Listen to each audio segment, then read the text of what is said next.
പുതുക്കാട് സെന്ററിൽ നടുറോഡിൽ ഭാര്യയെ കുത്തിക്കൊലപ്പെടുത്താൻ ശ്രമിച്ച മുൻ ഭർത്താവിന്റെ അറസ്റ്റ് പുതുക്കാട് പോലീസ് രേഖപ്പെടുത്തി. കേച്ചേരി സ്വദേശി കൂളവീട്ടിൽ 36 വയസ്സുള്ള ലിസ്റ്റിനാണ് അറസ്റ്റിലായത്. ഇന്നലെ രാവിലെ 9:30 പുതുക്കാട് ബസാർ റോഡിലായിരുന്നു സംഭവം. കൊട്ടേക്കാട് സ്വദേശി 28 വയസ്സുള്ള ബിബിതയ്ക്കാണ് കുത്തേറ്റത്.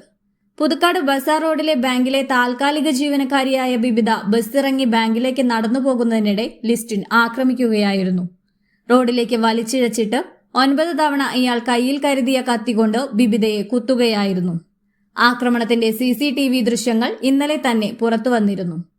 സംഭവശേഷം ബസാർ റോഡിലൂടെ നടന്നുപോയ ഇയാളെ പുതുക്കാട് പോലീസ് പിടികൂടുകയായിരുന്നു.